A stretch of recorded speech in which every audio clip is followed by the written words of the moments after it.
Hi friends, welcome to Chikku's Adikala. ഇന്ന് ഞാൻ വന്നിരിക്കുന്നത് ഒരു അടിപൊളി ചിക്കന്റെ റെസിപ്പി ആയിട്ടാണ്. നല്ല ടേസ്റ്റി ആയിട്ടുള്ള ചിക്കൻ കുറുമയാണ് ചെയ്യുന്നത്. അപ്പോൾ നമുക്ക് ഇത് എങ്ങനെ ചെയ്യുന്നതെന്ന് നോക്കാം. ഞാൻ ഇവിടെ 1 കിലോ ചിക്കൻ ആണ് എടുത്തേക്കുന്നത്. അത് ചെറിയ പീസായി കട്ട് ചെയ്ത് എടുത്തിട്ടുണ്ട്. ഒരു കടായി ചൂടാക്കാൻ വെച്ചിട്ടുണ്ട്. ഇത് ചൂടായിട്ടുണ്ട്. ഇനി ഇതിലേക്ക് ആവശ്യത്തിനുള്ള വെളിച്ചെണ്ണ ചേർത്ത് കൊടുക്കാം. ഒരു 3-4 ടേബിൾ സ്പൂൺ എണ്ണ ചേർക്കാം. ഇനി ഇതിലേക്ക് കുറച്ച് സ്പൈസസ് ചേർത്ത് കൊടുക്കണം. ഞാനിവിടെ 3 ഏലക്ക, 3 ഗ്രാമ്പു, ഒരു പട്ട 3 പീസായിട്ട് മുറിച്ചാണ് ചേർത്ത് കൊടുക്കുന്നത്. ഇനി ഇത് ചേർത്തിട്ട് ഇതൊന്ന് സോട്ട് ചെയ്തെടുക്കാം.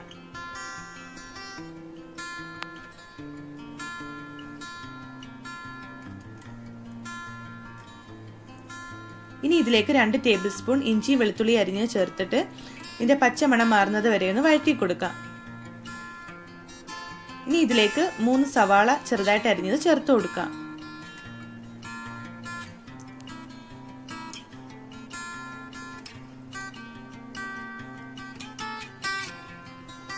ഇനി ഒന്ന് മിക്സ് ചെയ്ത് കൊടുക്കാം. ആവശ്യത്തിനുള്ള ഉപ്പ് കൂടി ചേർത്ത് കൊടുക്കാം. ഇനി ഇതൊന്ന് എല്ലാം കൂടി വഴറ്റി കൊടുക്കാം.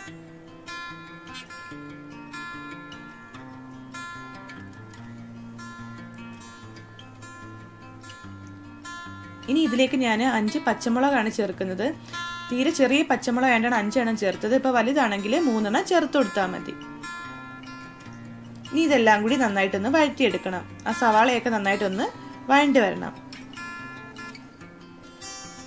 സവാള നന്നായിട്ട് വഴണ്ട് വന്നിട്ടുണ്ട്. ഇനി ഇതിലേക്ക് ഒരു തക്കാളി ചെറുതായിട്ട് അരിഞ്ഞത് ചേർത്ത് കൊടുക്കാം.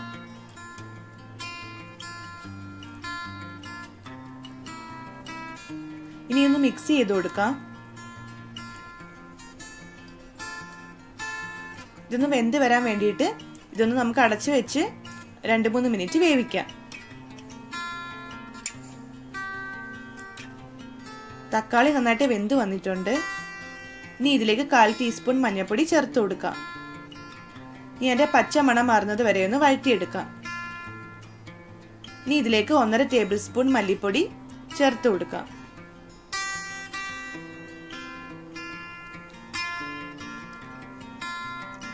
ഇനി ഇതിന്റെ പച്ചമണം മാറുന്നത് വരെ ഒന്ന് വഴറ്റിയെടുക്കാം.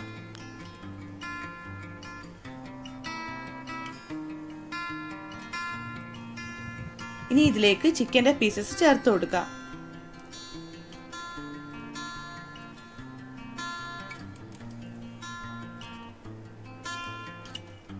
ഇനി ഇത് ഈ മസാലയായിട്ട് നന്നായിട്ടൊന്ന് മിക്സ് ചെയ്തെടുക്കാം.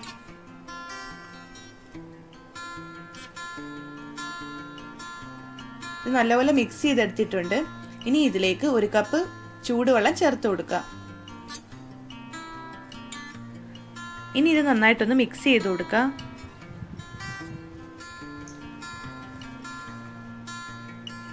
നന്നായിട്ട് മിക്സ് ചെയ്ത് കൊടുത്തിട്ടുണ്ട്. ഇനി ഇത് നമുക്ക് ഒന്ന് അടച്ചു വെച്ച് വേവിക്കണം. ആ സമയം കൊണ്ട് നമുക്ക് ഇതിലേക്ക് വേണ്ട തേങ്ങയുടെ അരപ്പ് അരച്ചെടുക്കാം. ഞാനിവിടെ 1 കപ്പ് തേങ്ങയാണ് എടുത്തേക്കുന്നത്. അത് മിക്സിയുടെ ജാറിലേക്ക് ചേർത്ത് കൊടുക്കാം.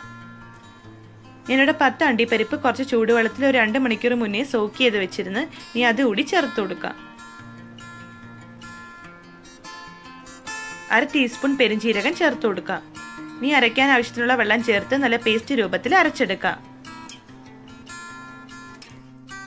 നമ്മൾ നേരത്തെ ഒഴിച്ച വെള്ളം കൂടാതെ ചിക്കനിൽ നന്നായിട്ട് വെള്ളം ഇറങ്ങി വന്നിട്ടുണ്ട്. ഇനി ഇത് ജസ്റ്റ് ഒന്ന് മിക്സ് ചെയ്ത് കൊടുക്കാം.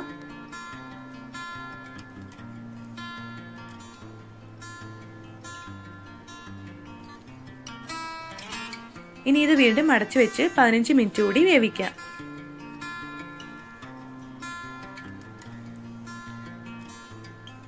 ചിക്കൻ ഏകദേശം വെന്ത് വന്നിട്ടുണ്ട്. ഇനി ഇതിലേക്ക് 1/2 ടീസ്പൂൺ ഗരം മസാല ചേർത്ത് കൊടുക്കാം. ഒന്ന് മിക്സ് ചെയ്തെടുത്തിട്ടുണ്ട്.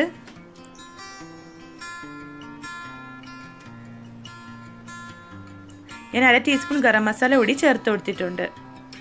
കുറച്ച് ഉപ്പ് കൂടി വേണമായിരുന്നു, അതും കൂടി ചേർത്ത് കൊടുത്തിട്ടുണ്ട്. ഇനി ഇതെല്ലാം കൂടി ഒന്ന് മിക്സ് ചെയ്തെടുക്കാം.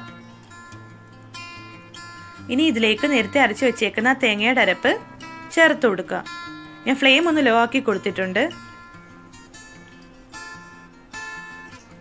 ഇനി 1/2 ടീസ്പൂൺ കുരുമുളക് പൊടി ചേർക്കാം. കുറച്ച് കറിവേപ്പില കൂടി ചേർത്ത് കൊടുത്തിട്ടുണ്ട്. ഇനി ഇതെല്ലാം കൂടി ഒന്ന് മിക്സ് ചെയ്തെടുക്കാം. ഇനി ഇത് നമ്മൾ തിളപ്പിക്കരുത്. ഇതിനകത്ത് തിള വരാൻ തുടങ്ങുന്നതിന് മുമ്പ് നമുക്ക് ഫ്ലെയിം ഓഫ് ചെയ്യണം. ഇത് ജസ്റ്റ് ഒന്ന് ചൂടായി വന്നാൽ മതി. ഇനി നമുക്ക് 1-2 മിനിറ്റ് ഒന്ന് അടച്ചു വെക്കാം. അത് തിളച്ച് വരുന്നിടം വരെ. ഇതിന് തിള വരാൻ തുടങ്ങിയിട്ടുണ്ട്. ഇനി നമുക്ക് ഫ്ലെയിം ഓഫ് ചെയ്ത് കൊടുക്കാം. നമ്മുടെ കുറുമ ഇവിടെ റെഡി ആയിട്ടുണ്ട്. ഇനി നമുക്കിതൊരു സെർവിങ് ബൗളിലേക്ക് മാറ്റാം. നല്ല ടേസ്റ്റിയായ ചിക്കൻ കുറുമ ഇവിടെ റെഡി ആയിട്ടുണ്ട്. നമുക്ക് വളരെ എളുപ്പത്തിൽ തന്നെ ഇത് ഉണ്ടാക്കിയെടുക്കാൻ പറ്റുന്നതാണ്. അപ്പോൾ എൻ്റെ വീഡിയോ ഇഷ്ടമായെങ്കിൽ ലൈക്ക് ചെയ്യാനും കമൻറ്റ് ചെയ്യാനും ഷെയർ ചെയ്യാനൊന്നും മറക്കരുത്. ചാനൽ സബ്സ്ക്രൈബ് ചെയ്യാത്ത ഫ്രണ്ട്സ് സബ്സ്ക്രൈബ് കൂടി ചെയ്യണേ. അപ്പോൾ ഇനി മറ്റൊരു നല്ല റെസിപ്പിയായിട്ട് വീണ്ടും കാണാം.